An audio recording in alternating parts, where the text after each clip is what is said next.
Actualmente es docente y asistente en la Prosecretaría de Políticas de Ciencia y Técnica de la Universidad de La Plata. Ella va a presentar su trabajo de tesis doctoral, que se titula Dinámica de nutrientes en aguas superficiales del Delta del Paraná, impactos del desarrollo productivo regional en la sustentabilidad del ecosistema.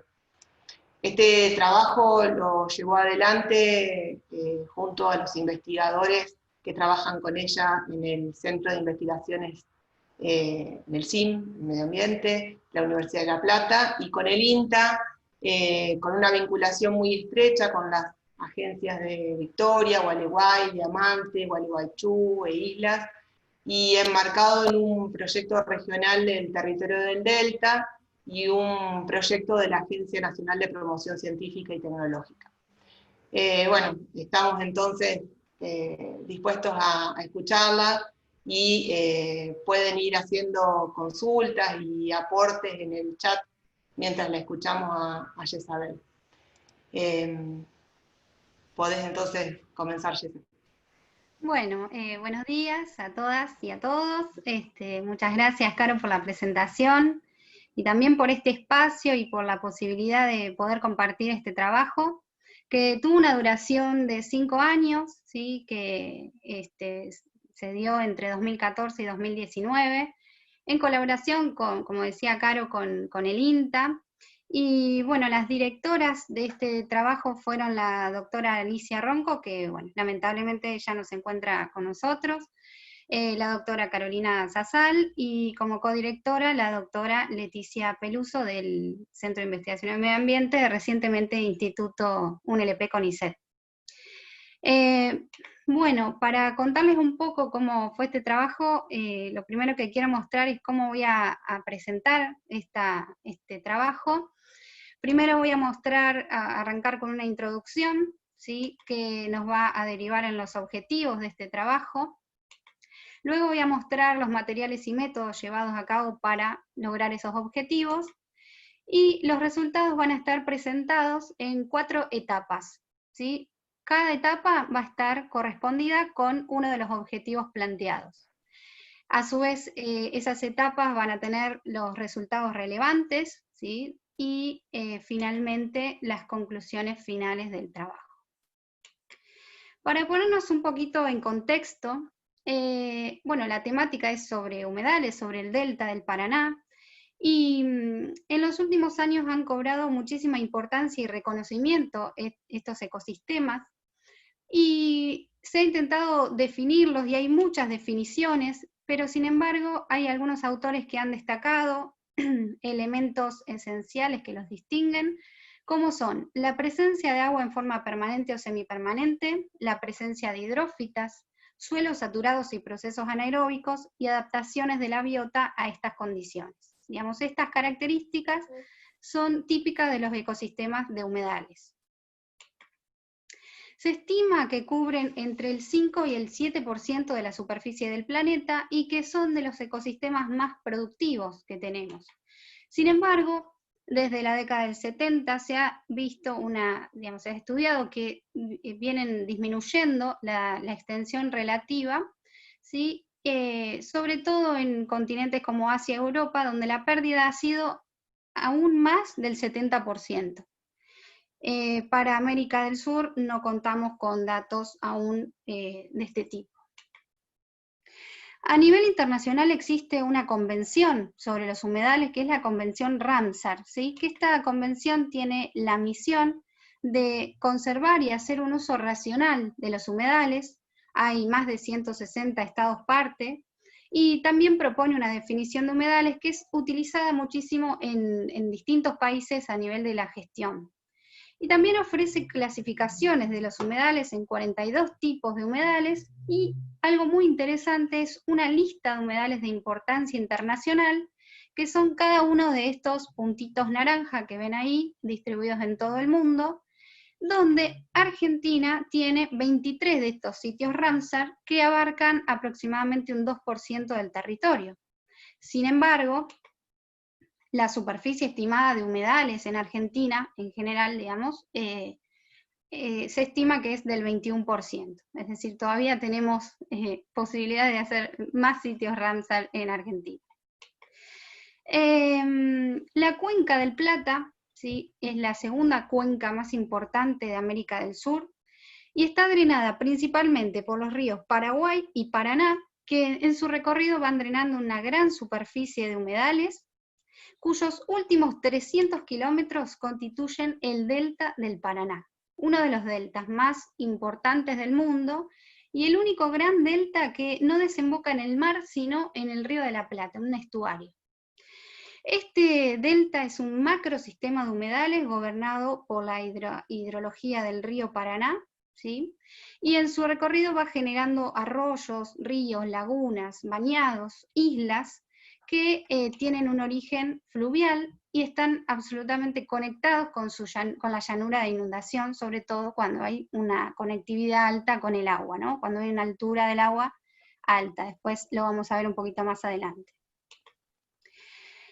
El delta, digamos, lo componen el 82% es territorio entrerriano, el 16,3% es territorio bonaerense y el 1,5% pertenece a Santa Fe.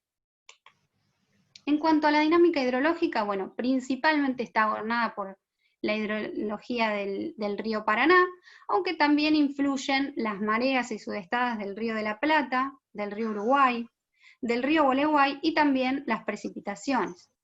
Pero hay un evento climático, un fenómeno interanual, que es el fenómeno del Niño, que también influencia la hidrología, digamos, o hidrodinámica de esta región, que se produce por una anomalía en las temperaturas del Océano Pacífico, lo que se traduce en un aumento de precipitaciones en toda esta región, aumentando el nivel de agua. Hay varios trabajos, sobre todo de la mano de Petris, donde relaciona este evento con, digamos, con el delta del Paraná. El delta y en realidad en la cuenca del Paraná. En cuanto a las funciones ecosistémicas de los humedales, bueno, son muy importantes, tanto en la depuración y el abastecimiento de agua, tanto como fuente de alimentos, como como retención y procesamiento de contaminantes. También tiene una función importantísima en la mitigación del cambio climático porque son grandes reservas de carbono, controlan las inundaciones y la erosión y reponen las aguas subterráneas y tienen una importantísima función en la regulación biogeoquímica, tanto en la retención como la exportación de sedimentos y nutrientes. Y por sobre todo son reserva y hábitat de la diversidad biológica, que acá tenemos algunas de las especies. Estas imágenes están tomadas de la página de Aprendelta, son 2 especies del delta del Paraná. En cuanto a la regulación biogeoquímica, que es un poco lo que se basó este estudio, tiene, dijimos, una función muy importante en la fijación, retención, almacenaje y ciclado de nutrientes. Es así que se cumplen procesos, digamos, como absorción, descomposición, fijación, nitrificación, descomposición, y una muy importante, que, digamos, cierra el ciclo, es la desnitrificación, que se ha estudiado muchísimo, que estos ecosistemas tienen esa importante función. Sin embargo, dijimos, estos humedales están siendo amenazados. ¿Por qué? En este caso, en el delta del Paraná, por actividades productivas y extractivas que se producen en el territorio, por endicamientos, terraplenes, canalizaciones, embalses, que son modificaciones en el terreno, también por el avance, digamos, de la urbanización, por efluentes industriales y domiciliarios, y también por el avance de la frontera agropecuaria que cada vez presiona más sobre los límites del delta. Una amenaza que agregaría también acá, pero que no la tuvimos, digamos, no la incorporamos en el trabajo, serían los incendios, ¿no?, como están ocurriendo en este momento en las islas, que también es una gran amenaza para estos ecosistemas. Todas estas actividades impactan sobre la calidad del agua y sobre la dinámica de nutrientes en particular. Sobre los límites superiores del delta ingresan en sentido norte-sur algunos arroyos y ríos importantes de la provincia de Entre Ríos, como son el arroyo Nogoyá, el arroyo Clé y el río Gualeguay. Cada una de estas de colores son microcuencas, digamos, o bueno, en realidad la del Gualeguay es una gran cuenca, que se encuentran en la provincia de Entre Ríos. Si uno mira una imagen satelital, puede ver la diferencia, ¿sí?, entre todo este sistema delta y el resto que está, digamos, inmerso en la región pampeana, y si hacemos un zoom, podemos ver la diferencia en los usos de suelo, ¿no? Donde en esta parte, digamos, de Entre Ríos hay un 61% de uso agrícola, un 27% de uso ganadero y un 12% de otros usos. En cuanto al uso agrícola, los principales cultivos son la soja, el maíz, el arroz, el trigo y el sorgo, que requieren 100.000 toneladas de fertilizantes fosfatados y nitrogenados. Estos son datos de Fertilizar de 2019. Bien, ¿qué se conoce respecto a la dinámica de nutrientes en el delta? Hay algunos estudios que han, bueno, justamente han estudiado la dinámica de nutrientes, pero en la cuenca del Paraná, ¿sí?, en el sector superior y medio de la cuenca del Paraná. Sin embargo, en el propio delta la información está bastante fragmentada y no hay estudios, digamos, a escala regional. Además, existen otros estudios y documentos, manuales sobre los humedales, como el inventario de humedales, en realidad, sí, el inventario de humedales, y en todos ellos se destaca la falta de conocimiento sobre parámetros de calidad de agua y nutrientes en el delta, su dinámica y su variabilidad. Entonces, en función de todas estas cuestiones que venimos charlando, de la importancia de los ecosistemas de los humedales, en particular el delta del Paraná, las funciones ecosistémicas, en especial la retención y ciclado de nutrientes, su dinámica hidrológica, los usos del suelo y la falta de información sobre características físico-químicas y la dinámica de nutrientes, es que nos planteamos realizar este trabajo y voy a presentar los objetivos. Uno de los objetivos fue estudiar la variación espacio-temporal, es decir, a través del territorio y del tiempo, de parámetros generales de calidad, que de alguna manera son parámetros que caracterizan las aguas, y también de nutrientes, como nitratos, fósforo, bueno, sobre todo elementos de nitrógeno y fósforo, especies de nitrógeno y fósforo, en las aguas del delta entrerriano. Este objetivo lo vamos a estar, los resultados de este objetivo lo vamos a mostrar en esta etapa más adelante. El segundo objetivo fue determinar aportes de nutrientes provenientes de zonas agrícolas ganaderas, del tramo inferior, del arroyo Nogoyá, del río Gualeguay y del Cle, investigar su ingreso al delta. Como vimos, son arroyos que ingresan al delta. Y va a estar relacionado con esta etapa de resultados. Por otro lado, el otro objetivo fue analizar la interacción de la planicie de inundación del delta del Paraná con los pulsos de inundación del propio río. Y evaluar la función ecosistémica del macrosistema de humedales como retentor y atenuante de nutrientes y sólidos, que va a estar relacionado con el objetivo 3, con esta etapa, perdón. Y también identificar sectores vulnerables en relación a actividades productivas y urbanas que puedan impactar en la sustentabilidad del ecosistema.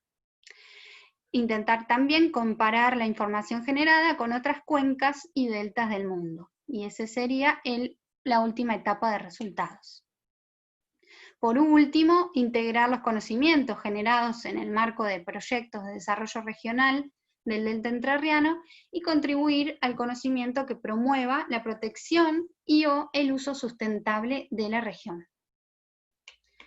Bien, entonces, avanzando en la presentación, vamos a seguir con materiales y métodos, que, bueno, tiene que ver con el área de estudio, es el delta entrerriano, solo la porción entrerriana, ¿sí?, no la bonaerense ni la de Santa Fe, que tiene aproximadamente una longitud de 300 kilómetros y un ancho entre 20 y 40 kilómetros. En cuanto a la elección de los sitios de estudio, se realizó a través de reuniones de trabajo con extensionistas, con las distintas agencias experimentales del INTA, digamos, respecto al delta del Paraná, de Gualeguay, de Victoria, de Diamante, de Gualeguaychú y de Paraná.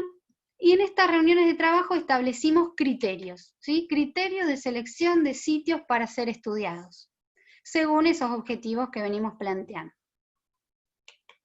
Y los criterios tuvieron que ver con justamente la hidrología y el aporte de los cursos que desembocan en la región de estudio, con la sectorización. El delta es un sistema heterogéneo, ¿sí? Entonces a nivel espacial presenta distintas características, con la accesibilidad, ya que el delta es un sistema, digamos, al ser un gran ecosistema de humedales, la accesibilidad, digamos, se dificulta en ciertas regiones, y ahí mostramos cuáles son las principales vías de circulación.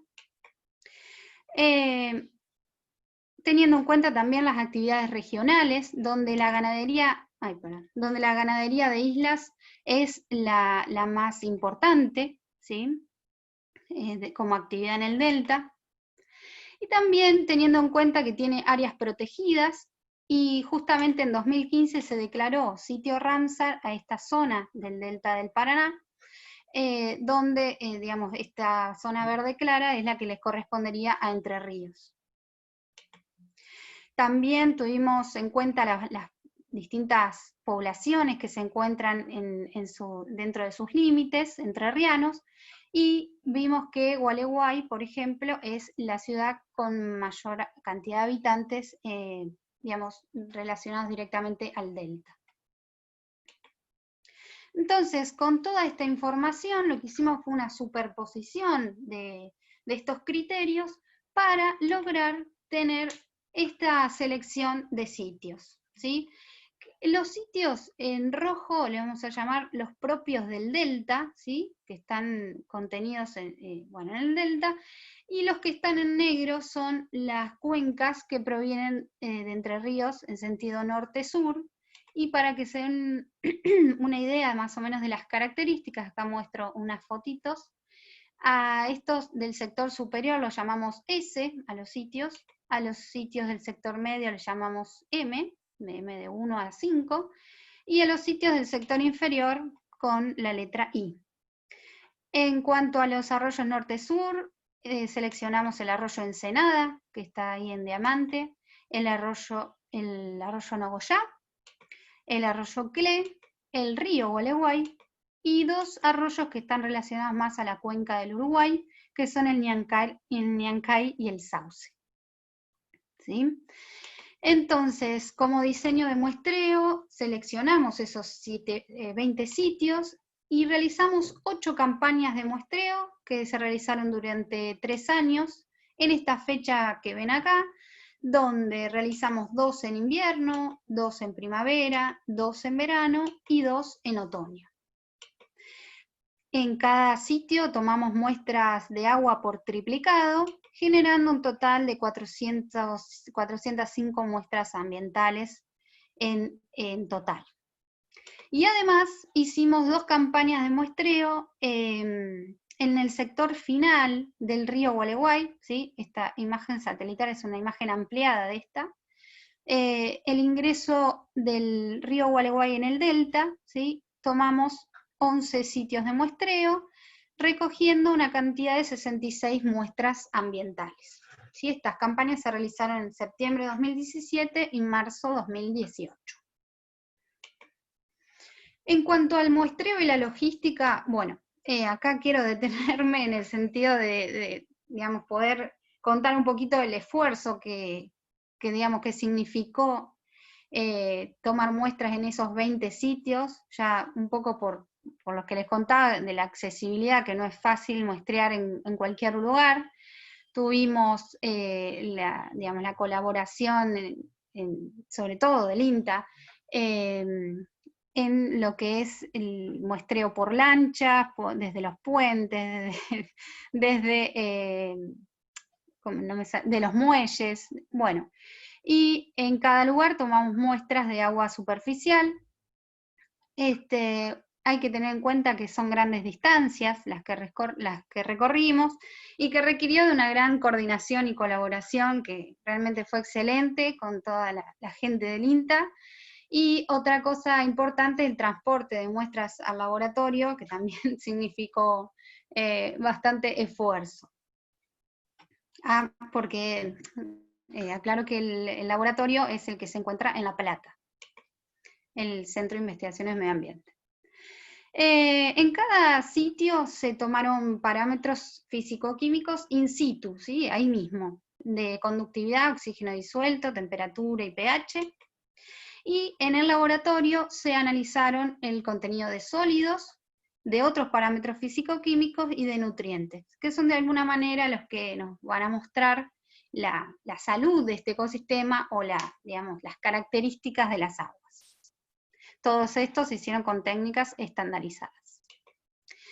Y además, bueno, se realizaron análisis estadísticos, distintas pruebas, y se utilizaron otras herramientas como información hidrológica de 7 estaciones hidrometeorológicas de la región, se utilizaron sistemas de información geográfica y también se analizaron o se utilizaron imágenes satelitales del satélite Landsat 8. Bien, llegando a la etapa ya de resultados, lo primero que hicimos a modo general fue analizar o explorar los datos, todos los datos juntos con todas las variables, para ver si reconocíamos agrupaciones. Hicimos un análisis de conglomerado y un análisis de componentes principales, y lo que pudimos ver es que encontramos dos grandes grupos. Uno correspondiente justamente a los sitios propios del delta, y por otro lado se distinguen los afluentes al delta. Es por esta razón que presento los resultados, por un lado, digamos, con los sitios rojos, que son los propios del delta, y por otro lado vamos a ver los afluentes. Así que empezamos por los sitios propios del delta que estaban relacionados con este objetivo. Para presentar los resultados, lo voy a hacer de la siguiente manera. En estos gráficos vamos a mostrar, en este eje X, los sitios del sector superior están puestos primeros, luego los sitios del sector medio y luego los sitios del sector inferior, ¿sí? Estos son los sitios solo del delta. Y estos gráficos son box plot. Lo que vamos a ver es la mínima, la máxima, y ese puntito negro corresponde al promedio o a la media de los datos, donde en cada sitio se agruparon las 8 campañas realizadas, o sea, los datos de las 8 campañas realizadas para cada uno de los sitios, ¿sí? Pues lo que queremos ver es la caracterización espacial. Bien.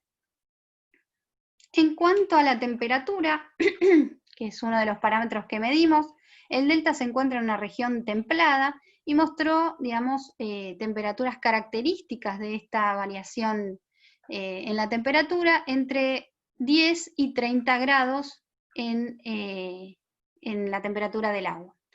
Obviamente que vemos una gran variación porque acá incluimos datos de invierno, de verano, de otoño, de todas las estaciones.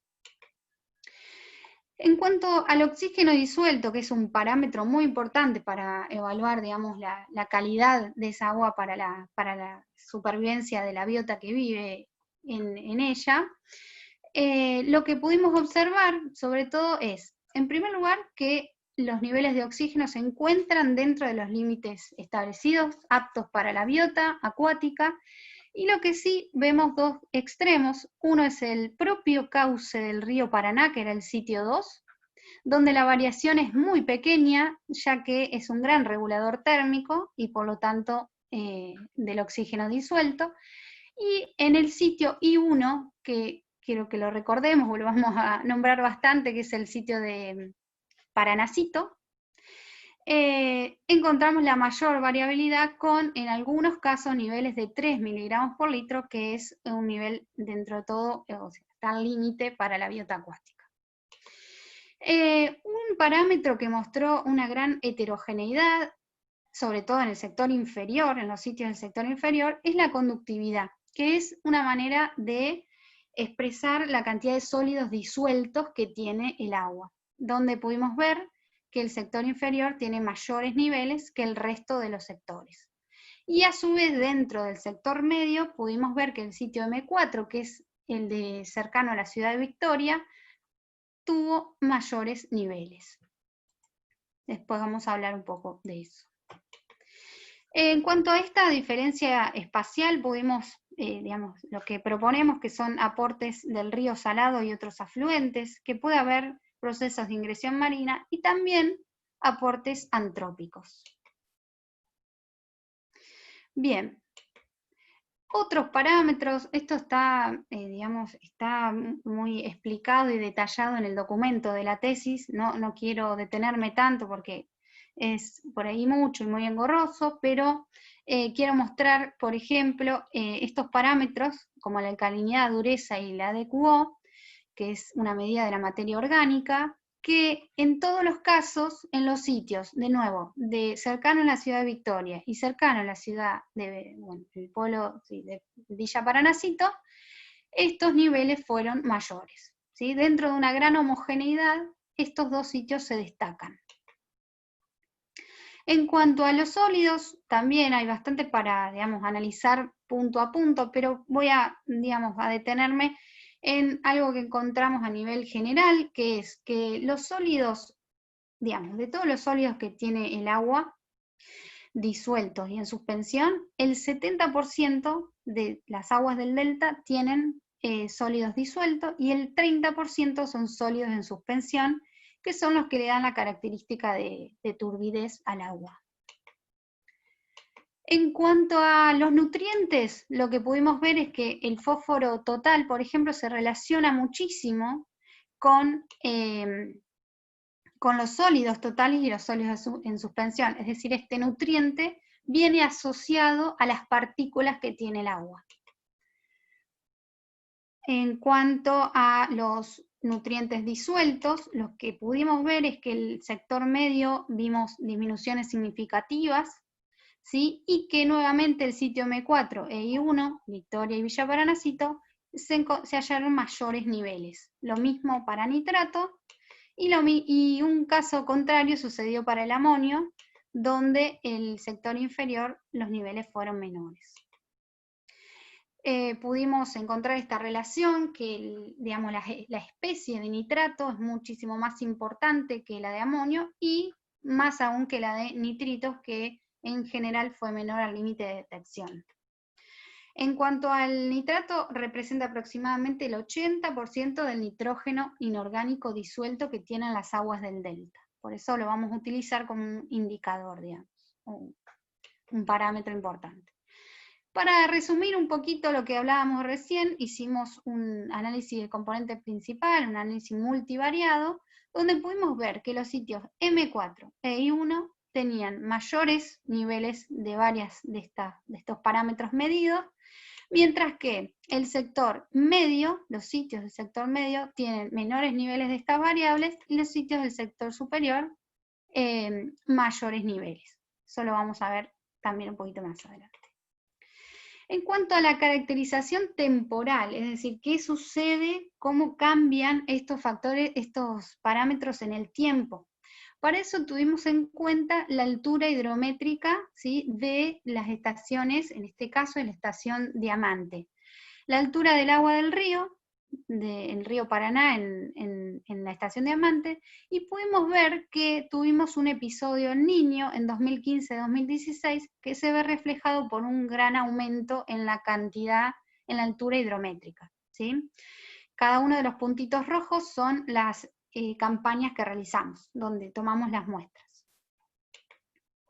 Este mismo patrón, ¿sí?, se observó en otros ríos del delta del Paraná, como el Paranacito, Ibicuí y Victoria, donde ven el mismo patrón de aumento de agua con el Niño. Entonces lo que pudimos observar es que acá sí se diferencian la temperatura en aquellas estaciones más frías, ¿sí?, respecto a las más cálidas. y que esto se correlacionó perfectamente, o digamos significativamente y de forma negativa con el oxígeno disuelto. ¿Qué quiere decir? Que cuando hay mayor temperatura en las aguas, menor es el oxígeno disuelto, ¿sí? Sobre todo en los meses de verano, los meses de verano, el oxígeno disuelto disminuye por la temperatura. En cuanto a los nutrientes, solo voy a decir que la campaña del niño, que fue marzo 2016, todos los parámetros y los nutrientes mostraron una menor variabilidad, ¿sí? Y a su vez menores niveles. Esto también lo vamos a detallar en el siguiente objetivo. Como para hacer un pantallazo, digamos, de la variabilidad espacial y temporal, lo que pudimos ver es que para la mayoría de los parámetros, por no decir todos, excepto uno, ya lo voy a comentar, para todos estos parámetros la variabilidad fue mayor, digamos, la variabilidad temporal fue mayor que la variabilidad espacial, ¿sí? Y eso tiene que ver con la importancia de los pulsos de inundación en este tipo de ecosistemas, ¿sí? El hecho de que haya un aumento y bueno, también pulsos de, digamos, de aumento y de disminución del agua hace que tenga esta variabilidad, que la variabilidad temporal sea mayor que la espacial, excepto la conductividad, que eran los sólidos, que también se relacionan con los sólidos disueltos, donde a nivel espacial fue más importante, como veíamos en el sector inferior. Bueno, entonces, como resultados relevantes en esta etapa, pudimos observar que los niveles se hallaron dentro de los niveles guía de protección de biota acuática y de otros, y de otros usos del agua. Se hallaron niveles de concentración menores a otros ríos y deltas del mundo cuando se compararon, excepto ríos como el Amazonas y el Orinoco, que son zonas muy poco impactadas, o bueno, relativamente poco impactadas, donde se hallaron niveles aún menores. La variabilidad temporal entonces de los parámetros estudiados fue mayor que la variabilidad espacial en todos los casos excepto la conductividad.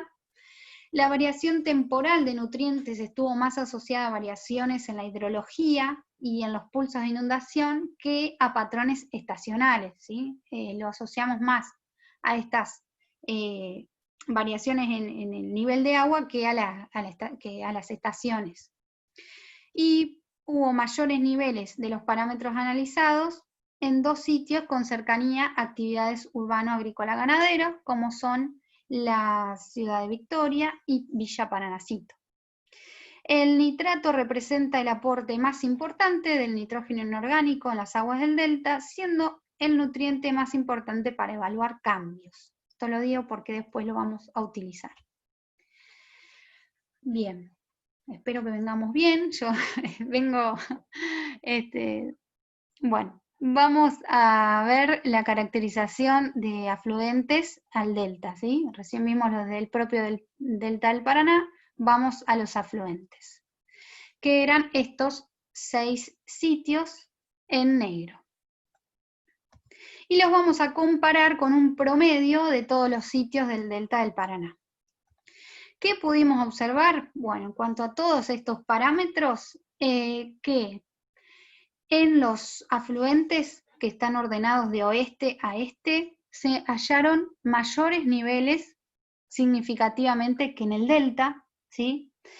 Y sin embargo, por ejemplo, en el parámetro oxígeno disuelto, estos niveles fueron aptos también para la vida acuática, pero mayores a los encontrados en el delta. En cuanto a los sólidos, digamos, lo que se pudo encontrar es que tienen mayor cantidad de sólidos disueltos, estos arroyos o ríos, que los que corresponden al delta. Algo interesante que observamos respecto a la materia orgánica, ¿sí?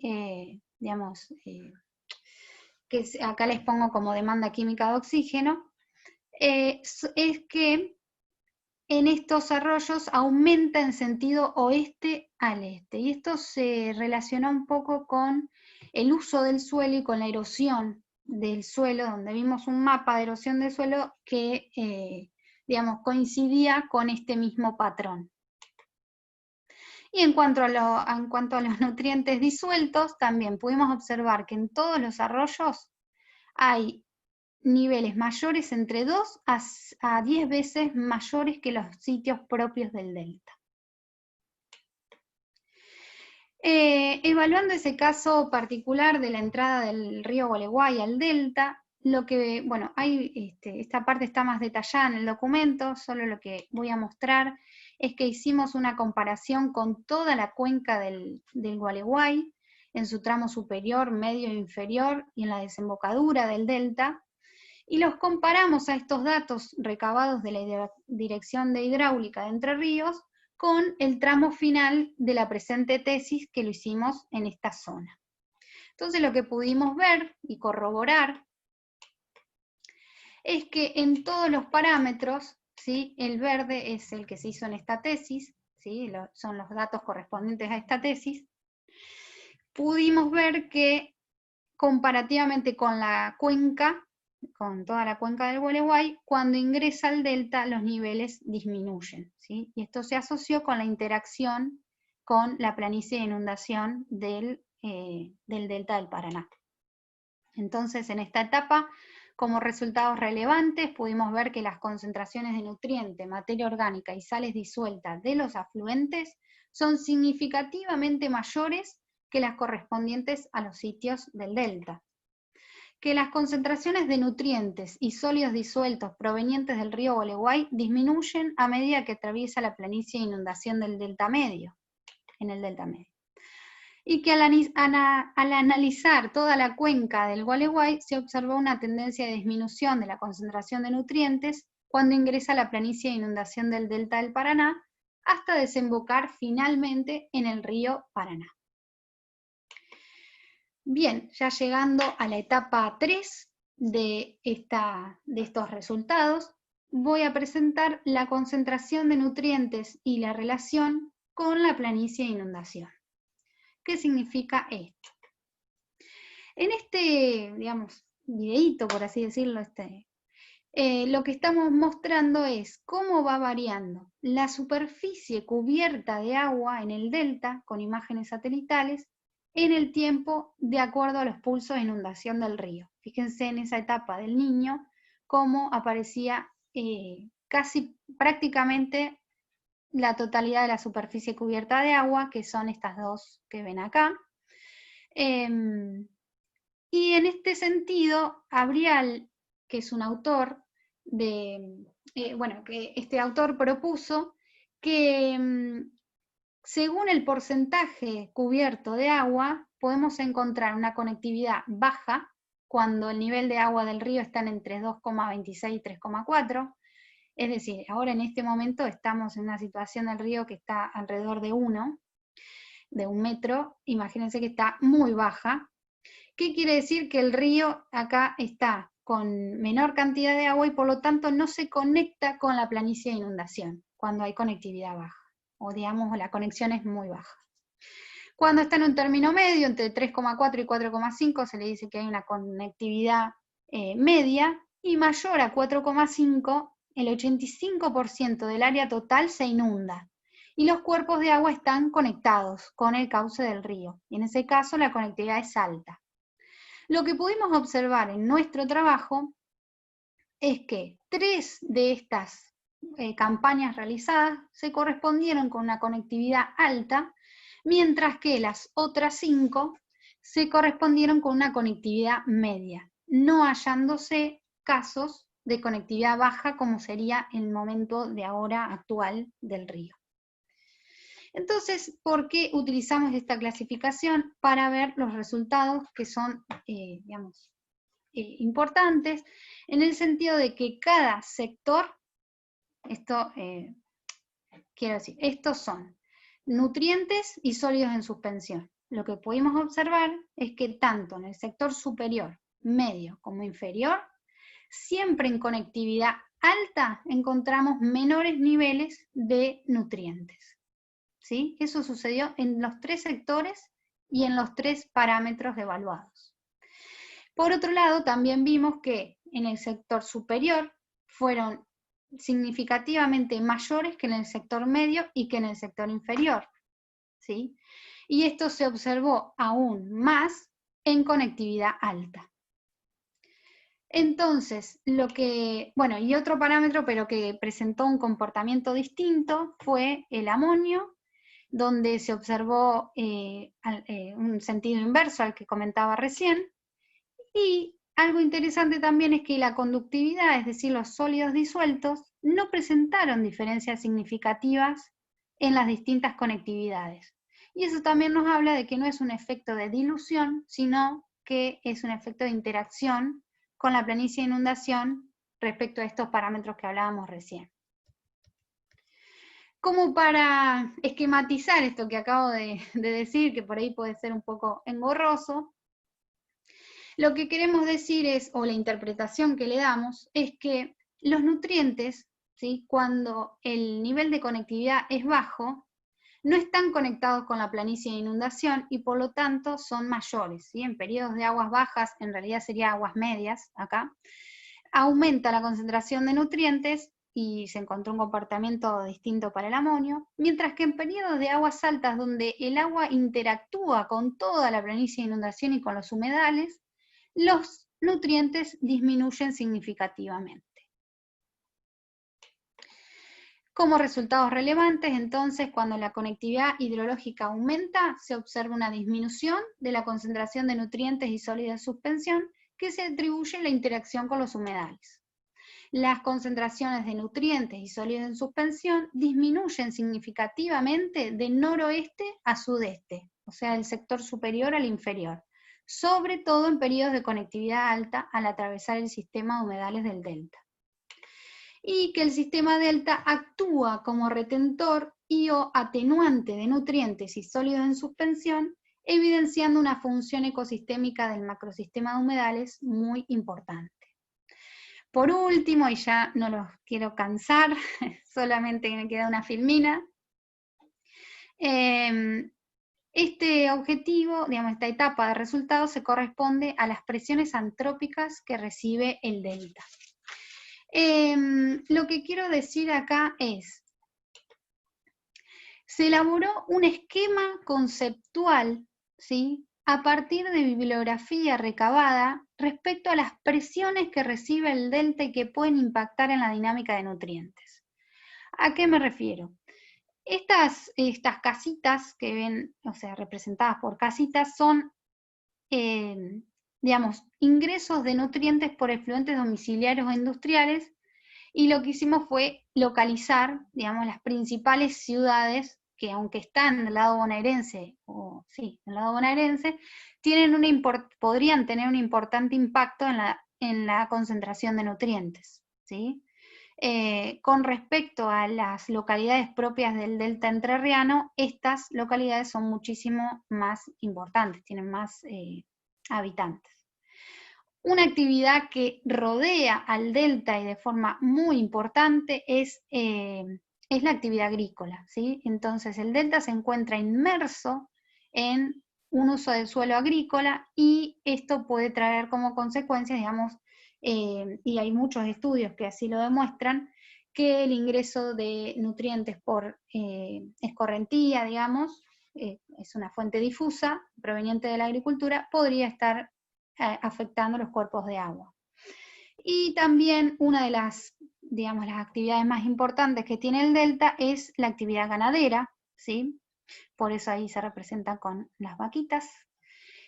Por otro lado, el ingreso de nutrientes por afluentes, que ya lo vimos en este trabajo, que entran con niveles de mayores a 2, niveles mayores entre 2 y 10 veces. Y por último, también una presión que se está ejerciendo sobre el delta y por ende en la dinámica de nutrientes es la disminución del área de humedales por endicamientos o terraplenes que ven acá en marrón. Esto disminuye el área de humedal y por lo tanto el área de contacto que tiene el agua para poder interactuar y reducir estos nutrientes. Y finalmente pusimos las concentraciones que se expresan en circulitos proporcionales a la cantidad medida de nitrógeno y fósforo, ¿sí? Donde podemos ver que justamente donde encontramos mayores niveles es donde también hay mayor presión antrópica. Esto lo que hicimos, bueno, es generar un esquema conceptual para pensar en cómo estamos impactando en la dinámica de nutrientes, cómo estamos presionando, quiero hablar bien, presionando sobre la dinámica de nutrientes en el delta. Bueno, como conclusiones generales, este trabajo permitió conocer aspectos de la dinámica de nutrientes y parámetros de calidad de agua, siendo uno de los primeros trabajos que aborda esta temática desde una mirada a macroescala, tanto a nivel espacial como temporal. A nivel espacial, en los sitios del delta, los parámetros generales de calidad y nutrientes aumentan en sitios cercanos a zonas urbanizadas, como son Villa Paranacito y Victoria. La variabilidad temporal de nutrientes está influida principalmente por los pulsos de inundación del río Paraná. Las concentraciones de parámetros de los afluentes que circulan por zonas urbano-agrícolas ganaderas y desembocan en el delta presentan entre 2 y 10 veces niveles mayores que las correspondientes al delta. Estos mayores niveles podrían estar asociados al ingreso externo de nutrientes provenientes de actividades agrícolas principalmente, acompañados por procesos de correntía y erosión de suelo. La interacción del agua del río Paraná con los humedales del valle de inundación juega un papel fundamental en la eliminación, retención y atenuación de nutrientes y sólidos. Los niveles disminuyeron en sentido noroeste-sudeste en el transcurso de su circulación a través de la planicie de inundación, evidenciando la importante, quiero remarcar esta conclusión, una importante función ecosistémica de este sistema de humedales, a pesar de las cargas externas de nutriente que recibe. El sistema representa un valiosísimo servicio ecosistémico para atenuar las cargas de contaminantes y mantener la calidad del agua y su integridad ecológica. Esta función también se pudo observar en el tramo final del río Gualeguay, en su ingreso al delta medio, donde los niveles de nutrientes y sólidos disueltos disminuyeron a medida que el río atravesó la planicie de inundación. Las concentraciones de nutrientes y sólidos en suspensión fueron menores en periodos de aguas altas, especialmente durante el periodo del Niño, donde había una gran conectividad del agua con la planicie. Los aportes antrópicos, tanto externos como internos a sus límites, representan una presión sobre la dinámica de nutrientes y la sustentabilidad del ecosistema, en un contexto donde se incrementan los cambios en el uso del suelo, aumenta el desarrollo productivo y avanza la urbanización. Por último, es necesario seguir profundizando en el conocimiento, la concientización y la valoración de este importante territorio deltaico, integrar y relacionar los conocimientos con herramientas de gestión, con la finalidad de promover la preservación de este ecosistema, teniendo en cuenta su capacidad natural y procurando mantener las características ecológicas sin perturbarlo de manera irreversible, como ya se observa en otras regiones y sobre todo otras regiones del mundo, ¿no? Y esta es una opinión mía, que la falta de conocimiento, los intereses económicos y la falta de conciencia no nos lleven estos cofres con el verdadero oro que tenemos y que tenemos que preservar.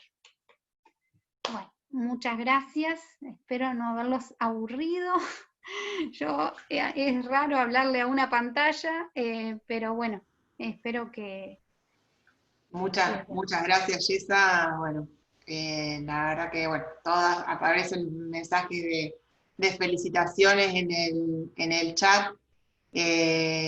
Una vez más, Jezabel, con su generosidad que la caracteriza, nos brindó su conocimiento y bueno, diste una excelente presentación, muy clara. Así que bueno, quienes estén interesados en conocer en profundidad el trabajo de tesis, esa tesis está ya publicada, disponible, Así que ahí está el mail de Jezabel, también está mi mail, no está bien, bueno, es asal.maría, no importa. Pero bueno, se ponen en contacto, ya nos conocen y se pueden disponer de todo el material.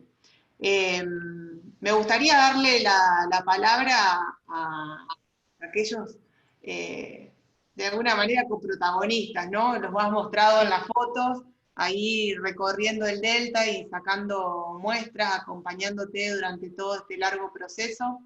Están conectados en este momento varios de las personas que ahí participaron en este trabajo. No sé quién le gustaría comenzar a dar alguna impresión, algún comentario acerca de, bueno, de la visión desde la extensión del INTA o desde la investigación del INTA acerca de esta vinculación con la Universidad de La Plata. Está, a ver, ¿quién quiere empezar? ¿Prende el micrófono o invito yo? Está Ezequiel Valentinú, de la agencia de Gualeguay. Ah, no, está Hugo de la agencia de Villa Paranacito, levantando la mano. Dale, Hugo. Ante todo, bueno, una vez más, muchas gracias por la invitación a participar de este encuentro. Es siempre importante estar al tanto de las cosas que van sucediendo en nuestro espacio territorial y, por supuesto, una vez más encontrarnos con estos compañeros que durante un buen trecho hemos estado interactuando en numerosísimas reuniones, previo al trabajo de Jezabel a lo largo y después con todas estas cosas positivas que han ido quedando incluso previo a esta presentación. En lo particular,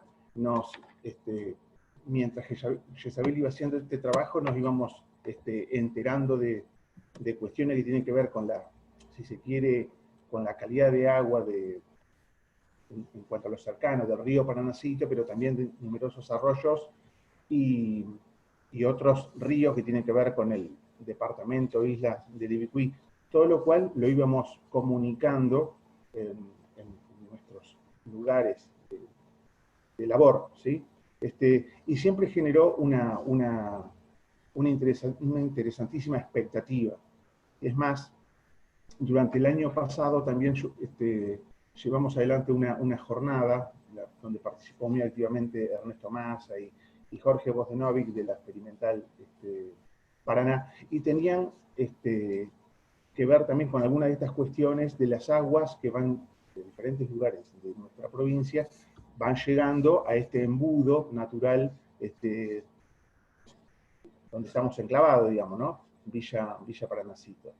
Así que, bueno, no quiero ser larguero, como habitualmente soy, pero simplemente el agradecimiento, bueno, las puertas abiertas para seguir trabajando en cuestiones que a ustedes les parezcan relevantes desde nuestro sector, ¿eh? Así que muchas gracias. Bueno, gracias Hugo. ¿Quién más va a hacer un comentario sobre este trabajo? Y después vamos ya leyendo las preguntas que están en el chat. Ahora sí, Ezequiel, ¿te sumás? Hola, buen día. ¿Ahí se escucha? Sí. Bueno, primero felicitar a Jezabel. Cuando hacíamos esto, no imaginábamos la cantidad de datos y el desguace que hizo de toda esa información de esas botellitas de agua que se llevaban. Así que bueno, felicitaciones, impresionante toda la información que se generó. Dos cositas nomás. Una, valorar por ahí el sistema o el esquema de trabajo. En INTA deberíamos repetir más veces esta forma de trabajar en esta red, en esta posibilidad que tenemos territorialmente de armar trabajos tan grandes que creo que otras instituciones o otras organizaciones no lo pueden hacer.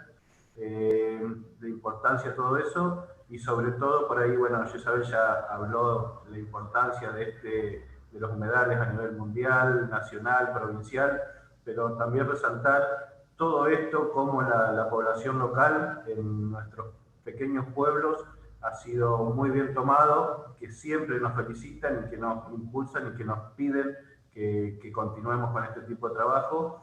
y por ahí también comentar esto, de que hemos encontrado, no sé si nuevos actores, pero sí nuevos usuarios o nuevos demandantes del INTA en todas estas temáticas que no encuentran localmente respuesta a todas estas cuestiones que les interesan y que están ocupándose y preocupados, y que nosotros también nos hemos dado cuenta de que es una masa de personas muy importante y muy activas. Así que felicitar de vuelta por todo este tipo de trabajo que se hace y valorar y transmitir que es algo que es muy demandado. Muchas gracias. Bueno, gracias. Gracias, Ezequiel. Daniel Primós, de la Oficina Técnica de Urdinarrain, ¿querés hacernos un comentario? Bueno, nobleza obliga, más allá del parentesco del caso del cual estoy sumamente orgulloso, simplemente lo que quiero rescatar es algo que me lo han escuchado los compañeros de trabajo en las distintas instancias de laburo, es que ahora sabemos un poquitito más de lo que tenemos, de lo que significa este oro que decía Jess hace un ratito.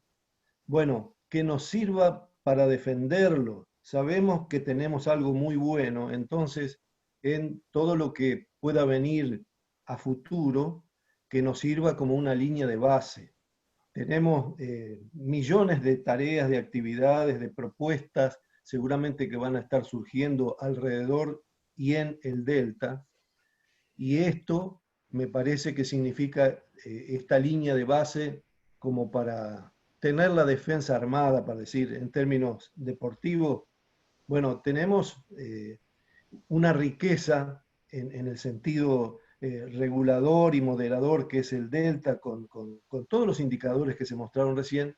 Bueno, hagamos todo lo que haya que hacer para que eso no se modifique, no se complique. Simplemente eso, es una enorme riqueza que tenemos y creo que con un poquito de dolor no lo suficientemente valorado en los ámbitos que corresponden. Esto, y muchas gracias por poder compartir estas instancias. Gracias. Bueno, gracias entonces por tus palabras también. Y seguimos con Ernesto Massa. Ernesto está trabajando actualmente en la Experimental de Paraná, pero durante el trabajo que llevamos adelante allá en el Delta está todavía en la agencia de Diamante. ¿Querés hacer un comentario? Hola, ¿cómo va Carolina? ¿Se escucha? Sí. ¿Se escucha? Sí. Bueno, Yesa, te felicito, muy linda la exposición. Y no, una pregunta, Yesabel, respecto a los nutrientes y a ver qué piensa respecto a alguna división que pueda hacer, porque ella ve que en los afluentes hay de 2 a 10 veces más en los parámetros. Entonces, ¿qué pasaría con ¿qué piensa sobre el lavado de la fertilización que pasa en los cultivos debido a que la zona lindante entrerriana al delta es fuertemente agrícola? A ver si tiene y supone algo. ¿Por qué lo pregunto? Hace unos años venimos con una colega de la Facultad de Ciencias Hídricas de Santa Fe midiendo sedimentación, y a eso, además de la sedimentación, ahora hace un par de años atrás, a ver cómo es la mineralización de eso y cuántos nutrientes dejan más allá de los sedimentos, que son muchísimos. Muchísimos, estamos hablando de hasta 500 kilos de sedimento por metro cuadrado, dependiendo del ambiente, ¿no? Entonces, básicamente en Albardones se ha hecho este trabajo. Entonces digo, bien, ya que ella al principio de la presentación habló de unos datos de 100.000 toneladas por año entre nitrógeno y fósforo o algo así, no me acuerdo exactamente. Bueno, a ver si en los departamentos lindantes al delta ella puede discernir cuánto será de lo que viene del Paraná Medio y cuánto será del propio lavado, siendo Entre Ríos conocida provincia por los problemas erosivos, ¿no? Bien.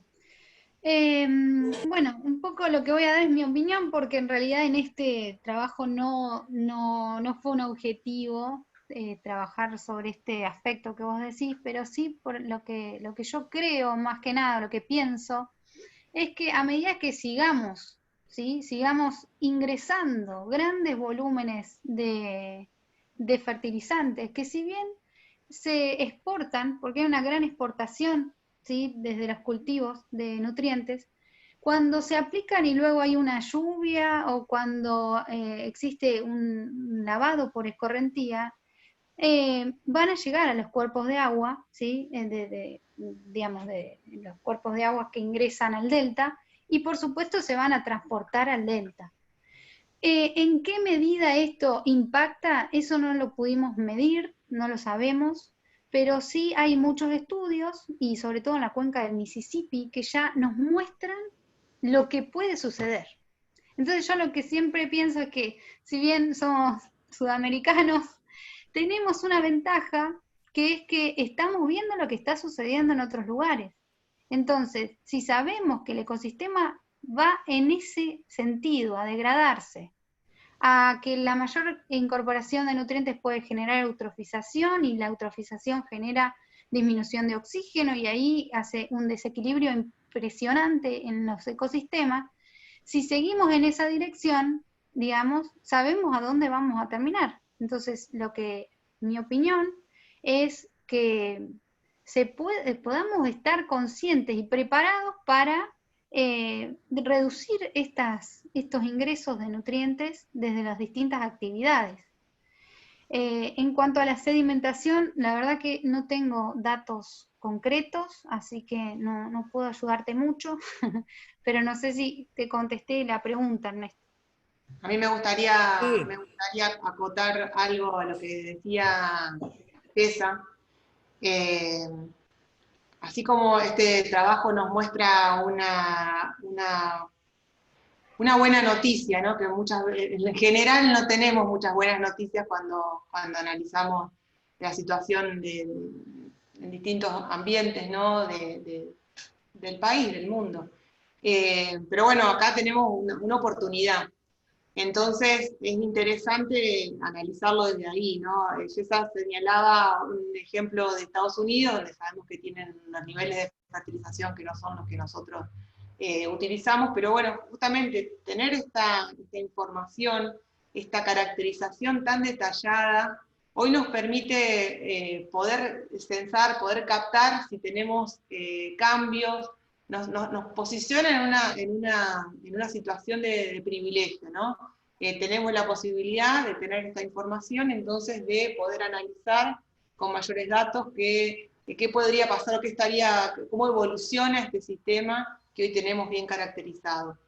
Eso es realmente interesante. Y una cuestión que nosotros no podemos descuidar en Entre Ríos, como vos bien lo dijiste, tiene que ver con lo que dijo Yesa también, la llegada de suelo, de sedimentos que se arrastran en las distintas cuencas del interior de la provincia, y que sobre eso siempre tenemos que seguir trabajando. O sea, no solamente mirar la cuestión particular de la fertilización, sino justamente de que no tenemos que perder lo que nosotros usamos en un lote, es decir, el fertilizante en este caso, pero no tenemos el suelo fundamentalmente, que es el que se nos lleva también los nutrientes y el fósforo que detectamos en esas desembocaduras, ¿no? Seguir trabajando en eso.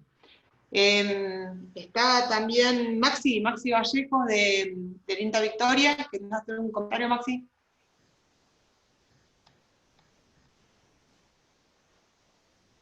No sé si estarás con audio. No, Hola, estamos... ¿se escucha? Hola, ahí sí. Hola, bueno, buen día a todos. No, simplemente para hacerlo simple y concreto, felicitar a Yesabel por el trabajo.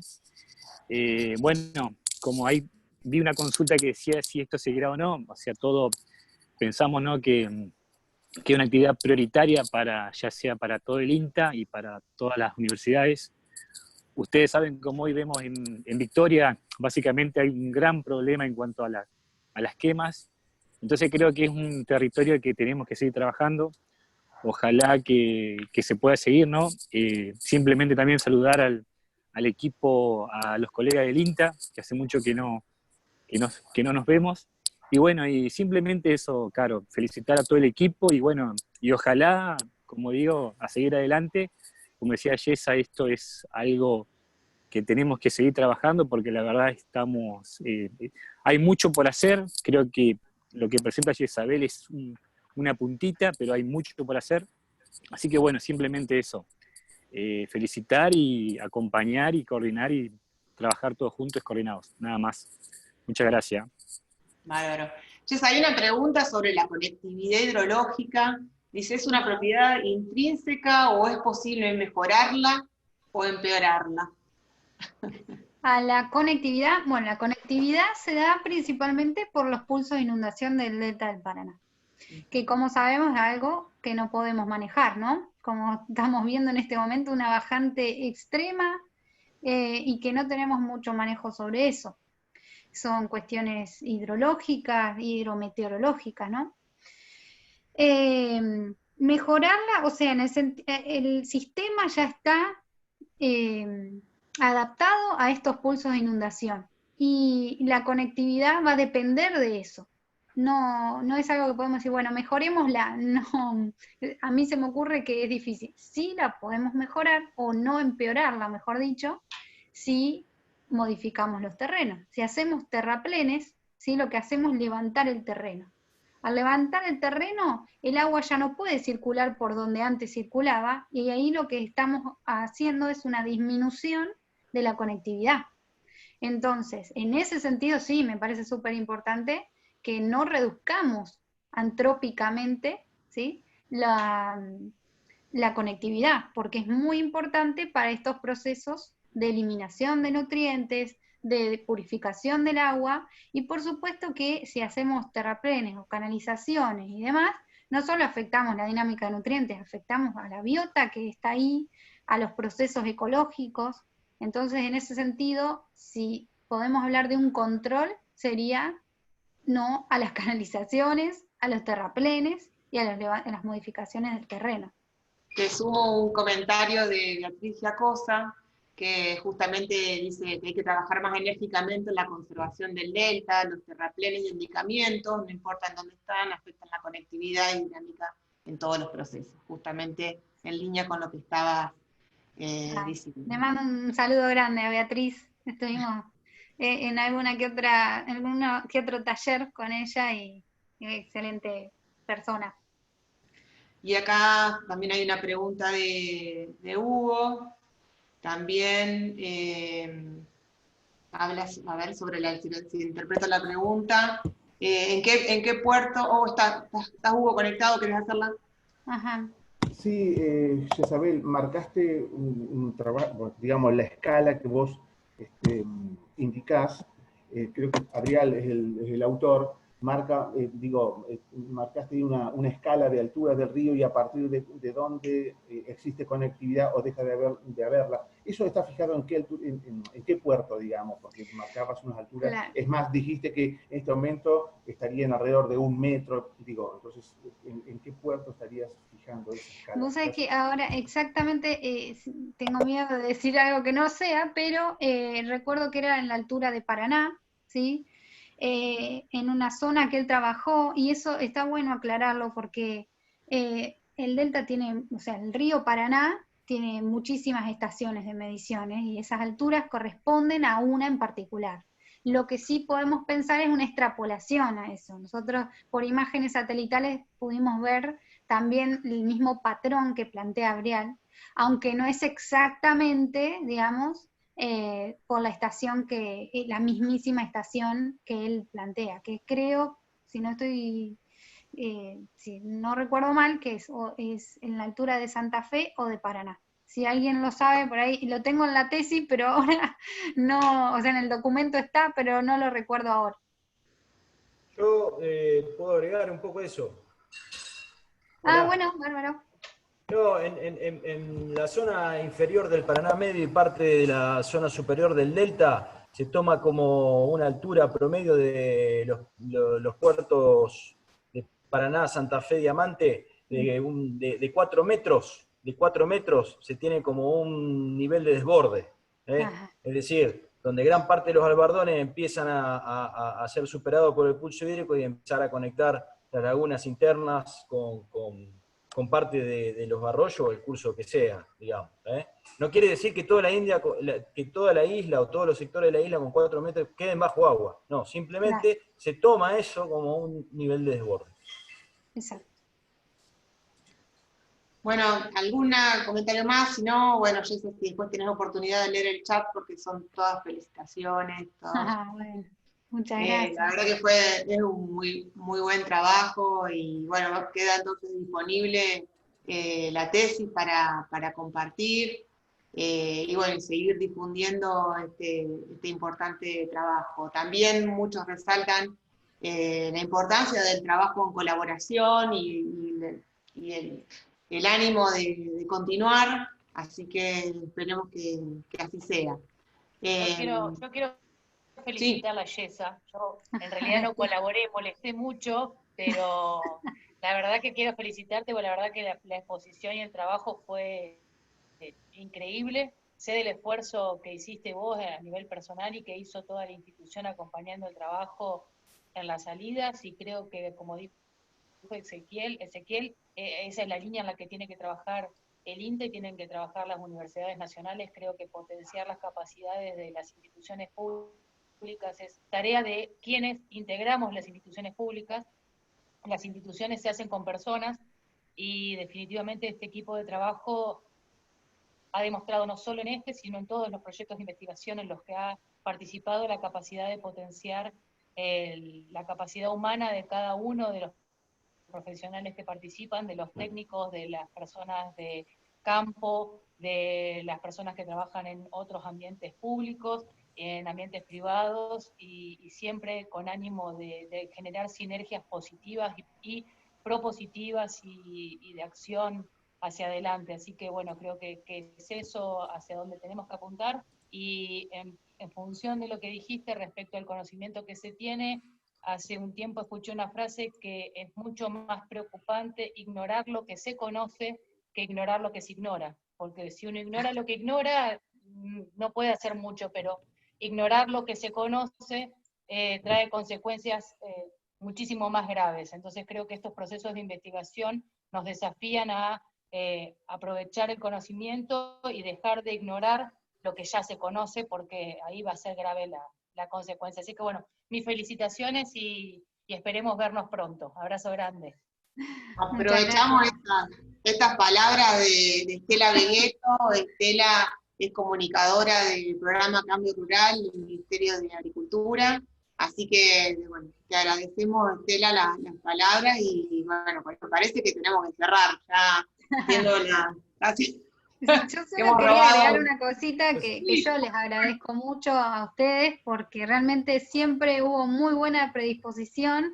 Hicimos muchos kilómetros adentro del delta para tomar las muestras, y siempre hubo hubo mucha buena onda, buena energía, y hubo mucha colaboración, hasta de Estela, que me acompañó a muestrear. Así que bueno, les agradezco a todos, porque realmente esto no hubiese sido posible sin su colaboración, claramente. Bueno, ¿No hay más posibilidad de pregunta? sí, bueno, está bien. ¿Cómo no? Yo no quiero robarles mucho más tiempo, pero dale, Ernesto, por supuesto que sí. No, vos, Isabel, ¿qué de los parámetros que tomaste en tu tesis, qué recomendarías que no puede quedar afuera de si se elaboraría en serio en el Delta, desde el punto de vista de las políticas para con los recursos naturales? No que deberían quedar afuera después de un diseño de muestreo para poder ir monitoreando. Te lo pregunto por qué. Como vos bien decías y resaltaste que es muy importante para todo lo que me diste el pulso hídrico y no tanto la estación, eso, patrón, se obedece también con la vegetación y también con el uso que se da en el delta, digamos. Lo que marca acá no son las estaciones del año, sino el pulso hidrológico, y es fundamental. Entonces, una manera de hacer macana y alterar el pulso hídrico, por ejemplo, son con los endicamientos, para tratar de volver a secanos, zonas que están históricamente evolucionadas con el pulso hídrico.